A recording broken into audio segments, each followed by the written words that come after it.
First of all, looking ahead to the game, obviously you had a fantastic result last week. How's the mood been and what's the team news looking like? I'm not going to tell you the team first off, but any injuries there? No, everyone came through the game really well actually. I mean, I can't say anything apart from the obvious. You know, it's been a good week. I think it was a big result, big performance, and a big kind of big uplift. You know, with the feeling and inside the stadium and it's getting that balance. You know, between taking the encouragement and the confidence from the game itself and the performance, and keeping level-headed and our feet on the ground, knowing we've got another big game coming up, and one game doesn't change and make you a great team. It gives us a great foundation to build on. So yeah, there's a lot of confidence, there's a lot of good feeling within the group, but measured with that, you know, and we know what's coming and we've got to be ready for it. The club announced yesterday, and Casemiro himself announced that he'll be leaving during the season. I'm guessing he'll have a pivotal role, but it also raises question as to some other players' futures. Harry Maguire, for example, another person whose contract's running out. Have the club had discussions with him about his future? Does he know where his future lies? I think that's just coming into that time of the season, really, and with contracts, and obviously January is January in the window, and kind of working my way through that and coming towards the end of the season in terms of contracts and decisions, and that'll obviously be taken in discussions and in good time, really, and at the right time. So you know, I think the kind of announcement for Cassie, I think was for clarity as much as anything. You know, it was kind of decided anyway, before I arrived. So it's not just a knee-jerk kind of decision, but the type of personality, the character that he is, I think it shows with his performance last week, you know, and where he is mentally and how much it means for him to be here and to finish the season strong. I've already had that conversation with him, and he's desperate to do well and finish well, and it's good to see. So I've got no doubt about him at all.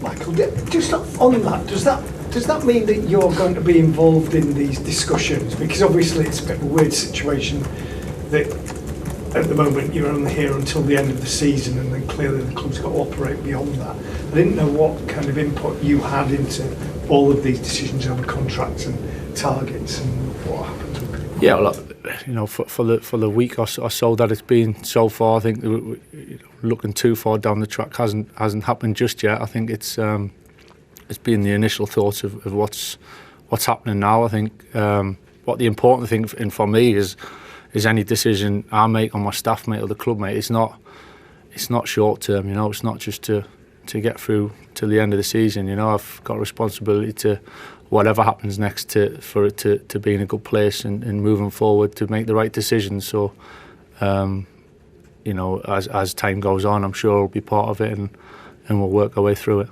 Just in terms of the injuries, Manchester Lit, when he was first missing, Ruben said, I'd be back next week, and now we're weeks, months down.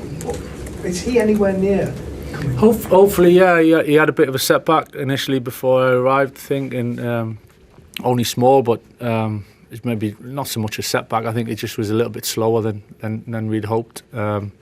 But he's certainly getting closer, and you know, hopefully in the next couple of weeks or so, without putting an exact time, he'll be back and around it, and it'd be great to have him back.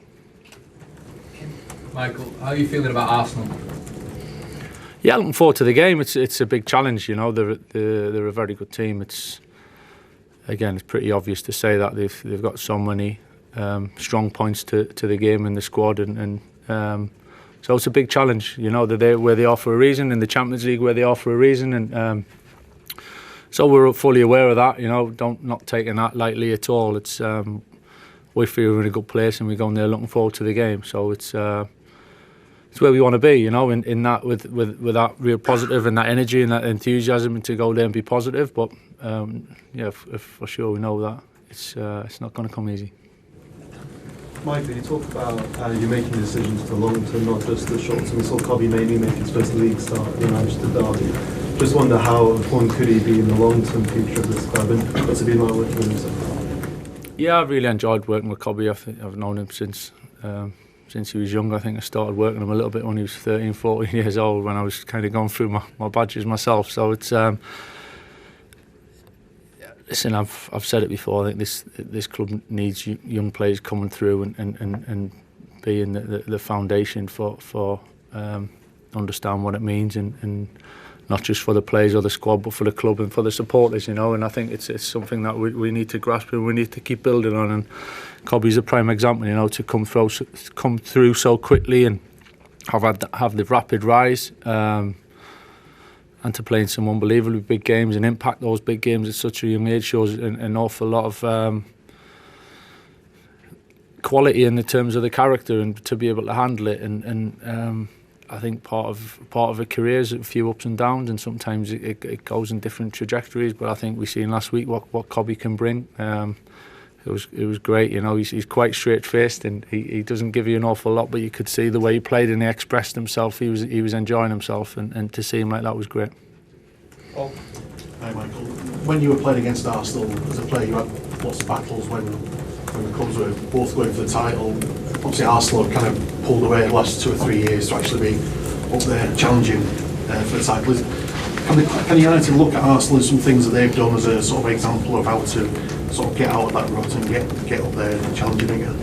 I think we've got our ideas, and what needs to be done and how we need to get there. I think credit to Arsenal, they're in a really strong place at the moment, and they've built the squad and the group, and Mikel takes a lot of credit for that. He's done a fantastic job, and I think we've got our own ideas as well of what we need to do and what it's going to take to get there, and that's what we'll keep working towards. Carl and then Tyrone. Hello, Mr. Carrick. I'd like to ask about the use of Brian Bruno in the derby, played as a centre forward. How does his game as a centre forward contrast to Benjamin Sesko and Joshua Zirkzee? Yeah, it's just variety in terms of the strengths. In some ways, I think Brian gave him a bit of a free role in many ways in a partnership with Bruno last week, and to drift and to fill different spaces. I think Ben's very good at playing on the last line and runs in behind, and I think we've seen that over recent weeks, and he's done great to get his goals, so he's in a good place. And Josh can do a little bit of both, and plays and drifts and plays in the hole and plays into feet and links, and is very good at bringing other people into play. So just different styles, I think certain games will suit different styles. It's great to have that flexibility for sure, and Matthias come on through the middle and made a big difference for us, and in terms of carrying the game into the later stages and creating a second goal. So we've got good options through there, and we just felt last week that was the way to go, and obviously thankfully it paid off for us. Hi Michael. Just ask about Diogo. He's a player who's had a difficult season. There was a bit of frustration with him early on in the game last week as well. It seems that fans have kind of criticised him a bit this time and not fully taken by him. How do you think he's having a season, and do you think kind of settling into a role at right back now might help him after being moved around a lot this season? Yeah, I thought he played ever so well last week. I have to say, there was obviously the incident and the yellow card, and that was probably after 10 minutes or so. So to go one-on-one with a winger for the rest of the game and to manage that and to defend as well as he did, it was very impressive. So I was delighted with him last week. I think it's pretty obvious, at times there's been a few ups and downs with performance, not individually but collectively. So then it's not easy to get your rhythm and find your top form individually. But I think Diogo, from what I've seen here, I've known him for a while, and seeing him this week, he's really focused. He's desperate to do well. Loves playing for the club. You can see that. And as I said, he played fantastically well last week. So a lot for him to build on.